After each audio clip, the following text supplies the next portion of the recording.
మార్చి వరకు వస్తుంది.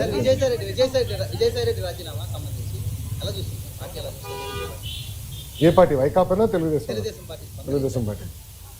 ఇప్పుడు ఒకటన్నా, తల్లి చెల్లికే జగన్మోహన్ రెడ్డి గారి పైన నమ్మకం లేదు, ఇంకా పార్టీలో ఉన్న నాయకులకు ఎలాంటి నమ్మకం ఉంటుంది?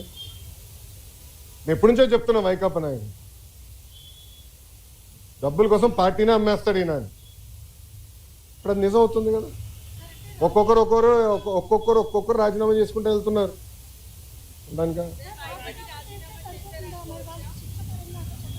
నేను శిక్ష పడదని నేను ఎక్కడ అన్నాను తల్లి? నో ఐఎమ్ సారీ, నేను ఎక్కడన్నా శిక్ష పడదని?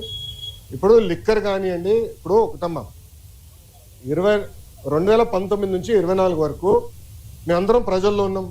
పాదయాత్రలో కూడా నేను చెప్పా, ఎవరిని నేను వదిలిపెట్టాను, ఏ అధికారులు రాజకీయ నాయకులు చట్టాన్ని ఉల్లంఘించారు ఎవరిని వదిలిపెట్టాను. ఇప్పుడు దర్యాప్తు జరుగుతుంది, ఇన్వెస్టిగేషన్ జరుగుతుంది, త్వరలోనే అన్ని బయటకు వస్తే నేను భావిస్తున్నాను. So let investigation get completed అమ్మా. ఇక్కడ విజయసాయి రెడ్డి గారు ఉన్నారు, లేదంటే ఎల్లయ్య పుల్లే ఉన్నారు అనేది టైం విల్ ఉన్నట్టాలి కదమ్మా.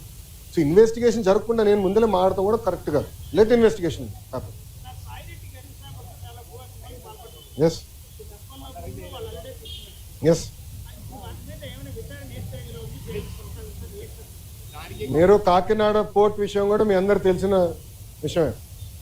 కాకినాడ పోర్ట్ కూడా అడ్డగోలుగా తుపాకులు పెట్టి రూపాయి ఆస్తిని సుమారుగా 6 పైసలకి కొట్టేసడానికి ప్రయత్నించారు. కొట్టేశారు, క్షమించాలి, ప్రయత్నం కాదు, కొట్టేశారు, ట్రాన్స్ఫర్ చేసుకున్నారు.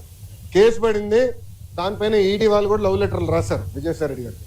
రా బిడ్డ రా అని ఇంటికి. అన్నీ బయటకు వస్తున్నాయి కదా. సిమిలర్ వ్యాషన్ దీనిపైన కూడా కంప్లైంట్లు వస్తాయి, తప్పనిసరిగా యాక్షన్ తీసుకుంటాం.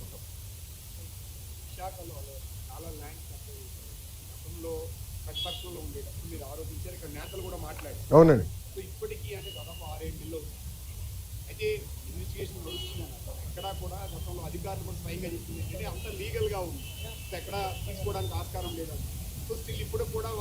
సో ప్లీజ్ బీ పేషెంట్, ఓపిక పట్టండి స్వామి, దర్యాప్తు జరుగుతుంది కదా. అవునండి. ఇప్పుడు మనం కూడా మాట చెప్పా, ప్రభుత్వ పరిస్థితి గురించి కూడా దయచేసి ఒకసారి ఆలోచించండి. గత ప్రభుత్వం చేసిన అవినీతులన్నిటిపైన ఒకేసారి నేను దర్యాప్తు చేయాలంటే ఇంకా లా అండ్ ఆర్డర్కి పోలీసులు మిగలరమ్మా. ఎందుకంటే భూ అక్రమాలు కానీ, ఇసుక అక్రమాలు కానీ, మద్యం అక్రమాలు కానీ, గాలి కూడా అమ్మేశారు స్వామి. ఇంకా లా అండ్ ఆర్డర్కి పోలీసు ఉండేదాకా ఉండదు. ఎందుకంటే ఒక్కొక్క ఇన్వెస్టిగేషన్ చాలా డీప్కి వెళ్ళాలి, పకడ్బందీగా చేయాలి. ఇప్పుడు లిక్కర్ ఉంది, చాలా పకడ్బందీగా చేస్తున్నారు. ఎవరెవరికి ఎప్పుడెప్పుడు ఎంత డబ్బులు ఎవరి చేతుల నుంచి మారినాయి మొత్తం వివరాలన్నీ సేకరించాం. సో ఇన్వెస్టిగేషన్ చాలా వేగవంతంగా జరుగుతుంది. ఒక్కొక్కటి చేయలేం, అన్నీ ఒకేసారి చేసేది కెపాసిటీ మటుకు ప్రభుత్వానికి ఉండదు. ఎందుకంటే గతంలో అన్ని అక్రమాలు జరిగినాయి. నేను కూడా దీని మీద చాలా స్పష్టంగా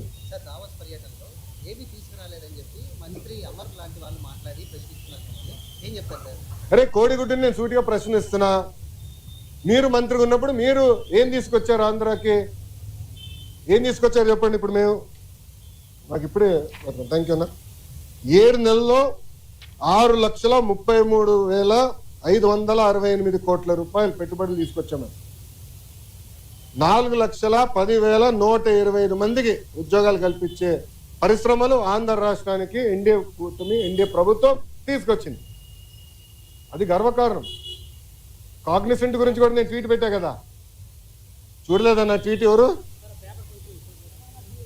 మీకు ఇచ్చిందే, మొన్న ఇచ్చిందే. సాక్షి ఉన్నాడు ఇక్కడ, సాక్షి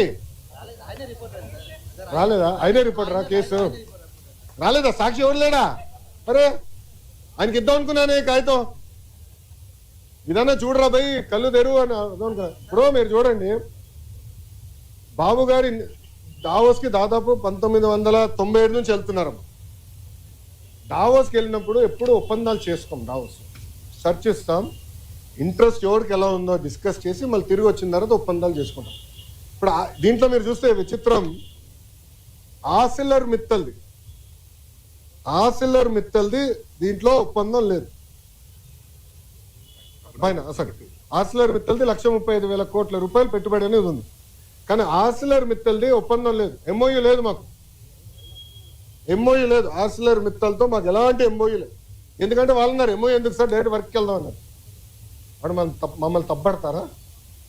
ఇప్పుడు వాళ్ళకి మన మెటీరియల్ టైప్ చేసావు ఎన్ఎండిసి నుంచి. ఎన్వైరన్మెంటల్ క్లియరెన్సెస్ మేము కోఆర్డినేట్ చేస్తాం. వాళ్ళు భూమి ఎత్తికి కూడా భూమి కేటాయింపులు కూడా పూర్తి చేస్తాం.